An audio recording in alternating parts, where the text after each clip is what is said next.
حال ہی میں social media پر ایک ویڈیو وائرل ہوئی جس میں ایک زخمی پولیس اہلکار خیبر پختونخوا کے وزیر اعلیٰ سے دہشت گردوں کے برابر اسلحہ فراہمی کا مطالبہ کر رہا ہے، لیکن سوال یہ ہے کہ ایسے مطالبے کی ضرورت کیوں پیش آئی؟ خیبر پختونخوا اور بلوچستان میں شدت پسندوں کی ریاست سے لڑائی تو پرانی ہے، لیکن پچھلے 1-2 سالوں کے اندر اس لڑائی میں کچھ نئے عوامل کا اضافہ ہوا ہے۔ دہشت گردی کے واقعات پھر سے بڑھ گئے ہیں۔ ہر دوسرے روز ہی کوئی نہ کوئی ایسا واقعہ رپورٹ ہوتا ہے جس میں شدت پسندوں کی جانب سے فوج، پولیس یا عام شہریوں کو نشانہ بنایا جاتا ہے۔ اس مہینے پیش آنے والے ایسے ایک بڑے واقعے کی مثال لیتے ہیں۔ 6 جولائی کو زیارت کے قریب مانگی ڈیم کی کنسٹرکشن سائٹ پر مسلح افراد نے ایک سیکیورٹی چیک پوسٹ پر حملہ کیا۔ وہاں تعینات 9 پولیس اہلکار موقع پر ہلاک ہوئے اور 21 کو یرغمال بنا لیا گیا، اور پھر 3 دن بعد زرغون گر کے علاقے سے ان اہلکاروں کی لاشیں ریکور ہوئی۔ ہلاک ہونے والے ان افراد کے لواحقین نے کوئٹہ میں کوئلہ پھاٹک چوک پر 10 دن دھرنا دیا۔ صوبائی حکومت کے ساتھ مذاکرات کے بعد دھرنا تو ختم ہوا اور حکومت نے کوئلہ پھاٹک چوک کا نام شہدائے زیارت چوک رکھنے کا اعلان کیا، یعنی ان پولیس اہلکاروں کے نام جنہوں نے شدت پسندوں کا بہادری سے مقابلہ کیا اور جان کی قربانی دی۔ لیکن سوال یہ پیدا ہوتا ہے کہ ملک بھر میں شدت پسند عناصر سے لڑائی کیا پولیس کی ذمہ داری ہے؟ اور اگر ہے تو کیا فرنٹ لائن پر موجود پولیس کے ان دستوں کو اس لڑائی کے لیے موزوں تربیت یا اسلحہ فراہم کیا گیا ہے؟ دوسرا سوال یہ ہے کہ بلوچستان اور خیبر پختونخوا میں سیکیورٹی صورتحال کے حوالے سے ریاست کی مبہم پالیسیوں کا بوجھ کون اٹھا رہا ہے؟ کیا ان پالیسیوں کی ناکامی کا ملبہ بھی پولیس پر ہی گر رہا ہے؟ آج کے سحربین میں ان سوالوں کا جواب ڈھونڈنے کی کوشش کریں گے۔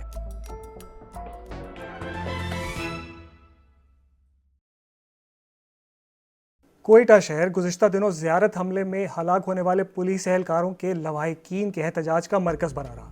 ان مظاہرین کا مطالبہ تھا کہ اس حملے کی تحقیقات کے لیے عدالتی کمیشن قائم کیا جائے۔ حکومت کی طرف سے اس بارے میں یقین دہانی کے بعد مظاہرہ تو ختم ہو گیا، لیکن اس وقت کوئٹہ میں آن گراؤنڈ کیا صورتحال ہے اور وہاں سیکیورٹی سچویشن کے بارے میں حکومت کا کیا موقف ہے؟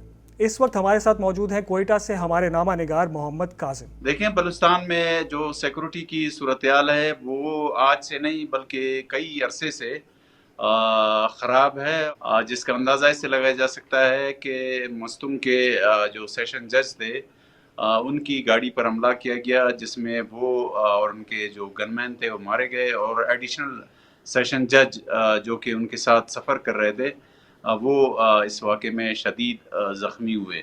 اور مستونگی کے علاقے میں ایک بس پہ بھی فائرنگ ہوئی تھی، اور یہ بس کانوائی میں جا رہی تھی جس میں 3 جو مسافر تھے وہ مارے گئے اور 3 جو ہے نا اس میں زخمی ہو گئے۔ آپ نے کوئٹہ سے صوبے میں سیکیورٹی حالات کی تازہ صورتحال سنی۔ چلیے اب بات کرتے ہیں حال میں زیارت میں ہونے والے حملے کی۔ زیارت میں مانگی ڈیم پر کیے جانے والے حملے کی ذمہ داری تحریک طالبان پاکستان نے قبول کی۔ بلوچستان میں ٹی ٹی پی کی شدت پسند کارروائیاں کوئی انوکھی بات تو نہیں، لیکن غیر معمولی ضرور ہے، اور یہ ان نئے عوامل میں سے ایک ہے جن کا ذکر ہم نے پہلے کیا تھا۔ بلوچستان میں گزشتہ 3 برسوں میں ٹی ٹی پی اور اس کے اتحادی گروپوں نے 80 حملوں کی ذمہ داری قبول کی، جن میں 188 افراد ہلاک ہوئے اور 200 سے زائد زخمی۔ مقامی لوگوں کا کہنا ہے کہ ان کے علاقے میں ٹی ٹی پی کی واضح پیش قدمی روکنے کے لیے حکومت کی جانب سے کوئی مؤثر اقدامات نہیں کیے گئے، اور مانگی ڈیم حملہ اس غفلت اور کمزور سیکیورٹی کی نشاندہی کرتا ہے۔ اس واقعے کے بعد ایک پریس کانفرنس میں D G I S P R نے کہا کہ ان شدت پسند حملوں کے پیچھے انڈیا اور دیگر دشمن قوتیں ہیں جنہیں پاکستان کا استحکام اور خوشحالی پسند نہیں۔ تاہم انہوں نے کم از کم اپنی پریس کانفرنس میں ان دعووں کا کوئی ثبوت پیش نہیں کیا۔ لوکل پاپولیشن ہے وہاں کی، بہادر اور غیور عوام جو بلوچستان کے ہیں وہاں کے، they fought back on their own very valiantly and bravely, and they forced those terrorists belonging to Fitna al-Khawarij, this Indian proxy, to flee from that area. اس کے ساتھ ساتھ حکومت کا یہ بھی دعویٰ ہے کہ تحریک طالبان پاکستان اور بلوچ لبریشن آرمی اپنی شدت پسند کارروائیوں کے لیے آپس میں گٹھ جوڑ کر رہے ہیں اور بیرونی طاقتیں ان کی مدد کر رہی ہیں۔ ہمارے پاس یہ سرکمسٹانشل ایویڈنس موجود ہے، چاہے وہ مذہب کے نام پہ ہو، چاہے وہ قومیت کے نام پہ ہو، ان سب کے نیکسسز موجود ہیں، اور ان سب کے جو آپریشنز کو آپریٹ کیا جا رہا ہے اور لیڈ کیا جا رہا ہے وہ قندھار اور کابل سے کیا جا رہا ہے، اور قندھار اور کابل کو گائیڈ لائنز جو ہے وہ نیو دہلی سے مل رہی ہیں۔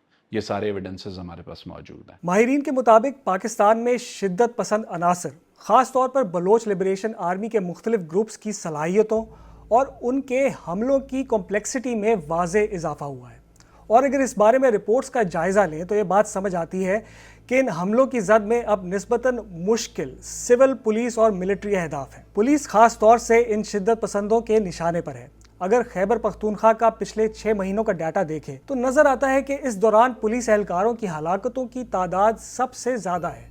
گزشتہ 6 مہینوں میں 120 سے زائد پولیس اہلکار، ایف سی کے 66 اور دیگر سیکیورٹی فورسز کے تقریباً 40 اہلکار متعدد حملوں میں ہلاک ہوئے۔ بلوچستان پولیس کے مطابق گزشتہ 6 ماہ میں شدت پسند حملوں میں کل 87 سیکیورٹی اہلکار ہلاک ہوئے، جن میں police, C T D, A T F اور بلوچستان کانسٹیبلری کے اہلکار شامل ہیں۔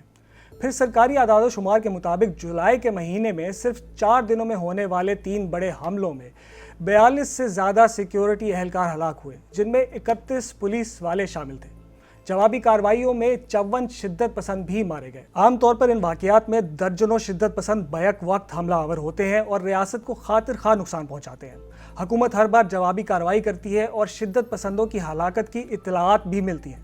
پھر حکومت کامیابی کا دعویٰ کرتی ہے اور کچھ عرصے کے لیے سکون رہتا ہے، لیکن ماہرین کا کہنا ہے کہ حکومتی کارروائیوں اور ملٹری آپریشنز کے بعد حملوں میں کمی شدت پسندوں کی شکست نہیں بلکہ اسٹریٹجی کا حصہ ہے۔ لیکن کم از کم گزشتہ 2 سالوں کے واقعات کو دیکھتے ہوئے تو یہ لگتا ہے کہ بلوچستان میں شدت پسند کارروائیاں رکی ہی نہیں بلکہ روز بروز بڑھتی جا رہی ہیں۔ انوار الحق کاکڑ پاکستان کے سابق وزیر اعظم ہیں۔ اسلام آباد میں ہمارے ساتھی روحان احمد نے ان سے ایک انٹرویو میں بلوچستان میں بڑھتے ہوئے شدت پسند حملوں کے متعلق بات کی اور پوچھا کہ کیا وہ سمجھتے ہیں کہ بلوچستان میں شدت پسندی کسی پوائنٹ آف نو ریٹرن کی طرف جا رہی ہے، اور اس مسئلے کا حل نہ نکلنے کی صورت میں معاملات کس حد تک بگڑ سکتے ہیں۔ دیکھیں، معاملات تو میرے خیال میں جتنے بگڑنے تھے وہ بگڑ چکے ہیں، اس مزید اور کیا بگڑنا ہے؟ سر لوگ مرتے ہیں تو اور بھی مریں گے۔ میں آپ کو آج نظر آ رہا ہے کہ بیچارے لوگ شہید ہو رہے ہیں یا مر رہے ہیں، لیکن اس کے یہ اندر 2006 سے مر رہے ہیں۔ شدت تو اب آپ دیکھیں نا، نہیں، آپ کے خیال میں بھی شدت ہوگی، پہلے آپ جا کے آپ ڈیٹا اٹھا کے دیکھیں، آپ کو 2008، 9، 10، 11، 12، 13 یہ تسلسل کے ساتھ اسی طرح لوگوں کی بدقسمتی سے وہاں پر شہادتیں ہوتی رہی ہیں۔ اب یہ ہو سکتا ہے کہ اسکیل یا نمبر آف اٹیکس بڑھ گیا ہو، بالکل، لیکن یہ شہادتیں جو ان آرمڈ لوگ تھے، جو ان کے شکار ہو رہے تھے، وکٹم تھے، یہ تو پچھلے 20 سال سے ہو رہا ہے۔ اور مجھے تو زیادہ تکلیف اس چیز کی ہوتی ہے کہ جن وکٹمز کے لیے بولنا چاہیے تھا، ہم تو ابھی بھی ان کے لیے نہیں بول رہے۔ ہم اب جو اطلاعات سنتے ہیں، وہ جو دعوے ہوتے ہیں، وہ یہ بھی ہیں کہ بی ایل اے کا اور ٹی ٹی پی کا کوئی گٹھ جوڑ ہے، تو کیا اس گٹھ جوڑ کے کوئی شواہد ہمارے پاس موجود ہیں؟ جو ایویڈنس ہوتی ہے بس اوقات سرکمسٹینشل ہوتی ہے۔ ٹھیک ہے، آپ 24 گھنٹے میں کلات میں، کھڈکوچر میں، مستم میں، مختلف علاقوں میں بی ایل اے کارروائیاں کرتی ہے، ہنہ میں، زیارت میں ٹی ٹی پی کرتی ہے۔ ان کی کوآرڈینیشن کا جو ہمارے پاس انٹیلیجنس فٹ پرنٹ ہے وہ یہی ہے کہ ان کے کیمپس بھی قریب ہیں، ایک دوسرے کی لاجسٹک سپورٹ بھی کرتے ہیں، کسی کو پیٹرول دے دیا، کسی کو موٹر سائیکل دے دی۔ اب چھوٹی چھوٹی چیزیں ہوتی ہیں اس طرح کی جنگوں میں، تو وہ مکمل داعش ان کے ساتھ ہے، داعش کی اور ان کی بھی کافی قربتیں ہیں۔ تو کیا ہم یہ سمجھیں جو موجودہ حالات ہیں کہ اب بلوچستان میں کسی سیاسی طریقے سے یا ڈائلاگ کے ذریعے عمل لانا ممکن نہیں ہے، آپریشن ہی کوئی حل ہے؟ دیکھیں، مجھے جو نقطہ سمجھ نہیں آتا، سیاسی ڈائلاگ سے کہاں پر تشدد ختم ہوا ہے؟ کوئی ایک مثال مجھے دنیا میں کوئی شخص بتا دے کہ سیاسی ڈائلاگ سے تشدد کا خاتمہ ہوا۔ پچھلے 20-25 سال سے میرے کان پک گئے ہیں اس کلیشے کے، بات چیت کے، کسی سے میں نے آج تک فریم ورک نہیں سنا کہ بات چیت کی یہ ٹرمز آف ریفرنس ہے، یہ اس کے نکات ہیں، ان اشخاص سے ہم بات چیت کریں گے اور یہ افراد ان کے ساتھ یہ بات کریں گے۔ یہ سب مسنگ ہے، ماں سوائے ایک سطحی سی بات جو ہوتی ہے کہ جی بات چیت کے ذریعے آپ 5 کم کر لیں، آپ 50 کم کر لیں۔ کہاں 5 کم کر لیتے ہیں، 50 کو بھی چھوڑ دیں، ایک فرد کم کر لیتے ہیں۔ طریقہ بتائیں، روڈ میپ بتائیں، کون کرے گا، کس سے کرے گا اور کن نکات میں کرے سر گا۔ آپ لیڈرشپ میں آپ قیادت ملک کی آپ ہی کریں گے؟ میں تو آپ کو پچھلے 20 سال سے کہہ رہا ہوں کہ یہ بات چیت کے ذریعے نہیں ہو سکتی۔ یہ تو ان لوگوں سے سوال کریں کہ جو کہتے ہیں کہ ہو سکتی ہیں، میرا تو یہ ماننا ہی نہیں ہے۔ سر میری اگر لیڈرشپ میں ہے، میری لیڈرشپ میں، تو میں سمجھتا ہوں کہ اپلیکیشن آف فورس کے ذریعے ہو سکتا ہے۔ بلوچستان اور خیبر پختونخوا میں دہشت گردی کی اس نئی لہر کے جواب میں پاکستان کی سول اور ملٹری قیادت نے بلوچستان میں آپریشن شابان شروع کرنے کا اعلان کیا ہے، جبکہ بلوچستان کے وزیر اعلیٰ کا کہنا ہے کہ دہشت گردی کے خلاف جنگ میں بلوچستان ایک فیصلہ کن مرحلے میں داخل ہو چکا ہے۔ لیکن پاکستان میں ملیٹنسی کی مثال ایک ایسے ازدہے کی ہے جس کے کئی سر ہیں، ایک سر کاٹے تو دو نکلتے ہیں، دو کاٹیں تو چار۔ ہر کچھ سال بعد ایک نئی سول اور ملٹری قیادت ایک نئے عسکری آپریشن کا اعلان کرتی ہے۔ ان آپریشنز میں جانی اور مالی نقصان تو ہوتا ہے، لیکن کچھ مثبت نتائج بھی دیکھنے میں آتے ہیں، لیکن یہ نتائج لانگ ٹرم نہیں ہوتے۔ ریاست کی اس اپروچ کے بارے میں ناقدین کا کہنا ہے کہ جب تک ان علاقوں میں بسنے والے عام لوگوں کی شکایتوں کا ازالہ نہیں کیا جاتا اور ان کے سیاسی نمائندوں کے ساتھ بات چیت نہیں کی جاتی، تب تک اس مسئلے کا دیر پا حل نہیں نکلے گا اور شدت پسندی کا یہ ازدہا بار بار سر اٹھاتا رہے گا۔ ڈاکٹر عبد المالک بلوچ سیاستدان ہیں اور بلوچستان کے 21ویں وزیر اعلیٰ رہے ہیں۔ اسلام آباد میں ہمارے ساتھی روحان احمد نے ان سے یہی پوچھا کہ کیا بلوچستان میں ڈائیلاگ کی گنجائش ابھی بھی باقی ہے؟ میں ذاتی صورت میں سمجھتا ہوں کہ اس وقت بلوچستان میں چاہے ریاستی ادارے ہوں یا بلوچ ملیٹنٹ ہوں، ان میں مذاکرات کی گنجائش نہیں ہے۔ لیکن کیا ریاست یا حکومت یہ حالات پیدا کر سکتے ہیں کہ مذاکرات کے راستے ہموار ہوں؟ تو میری رائے یہ ہے کہ حکومت کو بلوچستان میں اصلاحات کی ضرورت ہے اور آہستہ آہستہ شاید چیزیں بہتر ہو جائیں۔ آپریشن شابان ابھی چل رہا ہے، تو اور بھی کسی بڑے اسکیل پہ آپریشن کی بات ہو رہی ہے، تو کیا آپ کا نہیں خیال کہ کوئی بڑا آپریشن اس سے حالات کے مزید بگڑنے کا خدشہ ہوگا؟ دیکھیں، میں تو سمجھتا ہوں 22 سال سے 20 سال سے آپریشن ہی چل رہا ہے نا۔ وہ اور بات ہے کہ انٹیلیجنس بیس آپریشن تھے، لیکن آپریشن تو تھے نا۔ ان آپریشنوں میں کیا ہو گیا؟ حالات مزید خراب ہو گئے۔ تو میں نہیں سمجھتا ہوں کہ آپریشن اس مسئلے کا حل ہے۔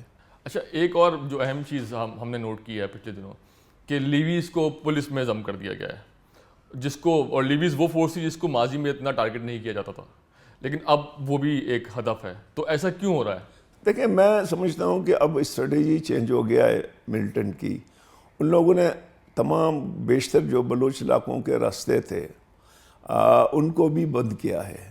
وہاں پہ آنے جانے میں مشکلات ہے، لوگوں کی گاڑیاں جلا رہے ہیں، لوگوں کی گاڑیاں لے جا رہے ہیں، اب بے گناہ لوگ جو ہے نا سڑکوں پہ جو ہے نا قتل ہو رہے ہیں۔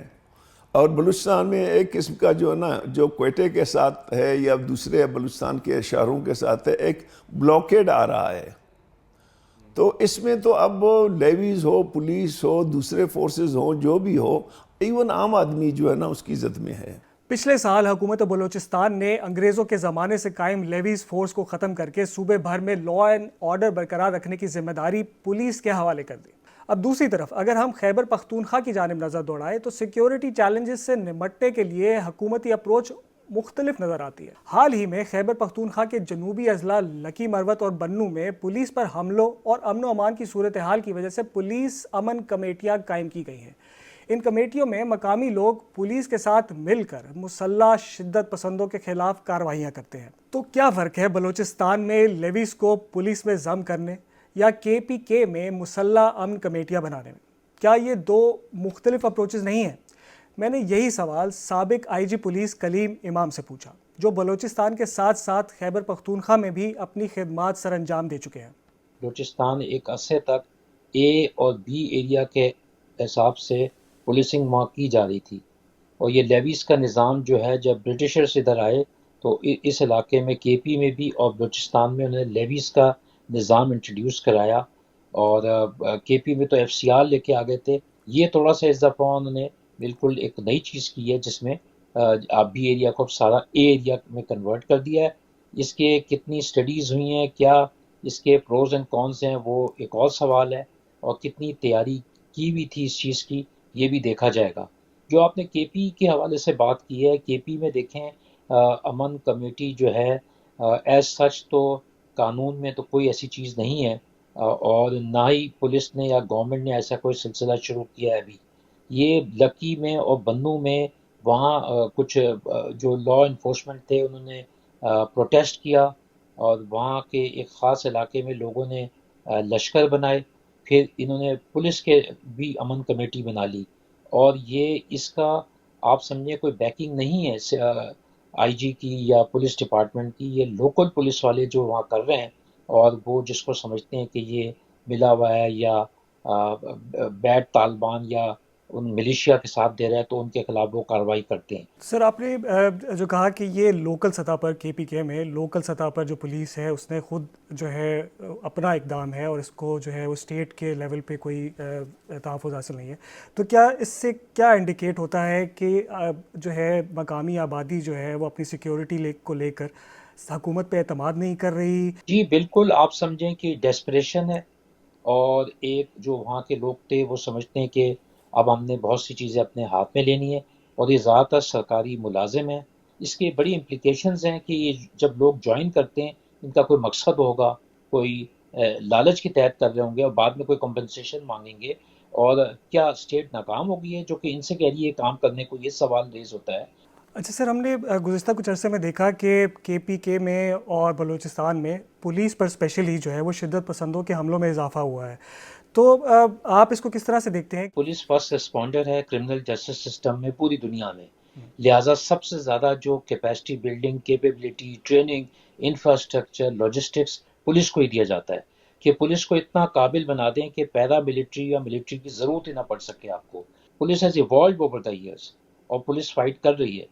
پولیس کی کیجولٹیز آپ یہ کہہ سکتے ہیں کہ فرسٹ رسپونڈر کے طور پہ ہے، دوسرا یہ بھی آپ کہیں کیونکہ وہ ٹیک آن کر رہے ہیں، اس لیے ٹیررسٹ بھی مارے جاتے ہیں تو پولیس والے بھی شہید ہوتے ہیں۔ لیکن آپ نے پہلے آپ سنتے ہوں گے کوئی واقعہ ہوا پولیس نہیں کھڑی ہوتی تھی، اب پولیس کھڑی ہوتی ہے اور لڑتی ہے، تو that is a big shift in policing. ہم دیکھتے ہیں کہ فوج کے پاس تو اب جو ہے وہ جدید اسلحہ اور تربیت بھی ہے، لیکن پولیس کی اگر ہم بات کریں تو شدت پسندوں سے لڑنے کے لیے ان کی کتنی تیاری ہے؟ کیا وہ ایکوپڈ ہے؟ جو عام پولیس والا ہے جو چیک پوسٹ پہ ڈیوٹی دیتا ہے، کیا وہ شدت پسندوں سے لڑائی کے لیے ایکوپڈ ہے؟ شروع میں تو بالکل نہیں تھا 9/11 کے بعد، لیکن بہت اچھا لگا اس کو۔ آج آپ کہہ سکتے ہیں کہ پہلے کے مقابلے میں آلموسٹ 100 ٹائمز equipped ہے۔ KP پولیس میں خاصی انویسٹمنٹ ہو رہی ہے، but still a long way to go. Khyber Pakhtunkhwa اور بلوچستان میں خراب سیکیورٹی صورتحال اب کوئی نئی بات نہیں رہی۔ ان صوبوں میں بسنے والے پاکستانی شہریوں کو اپنے علاقے کی جیو پولیٹیکل اہمیت کی بھاری قیمت ادا کرنی پڑی ہے۔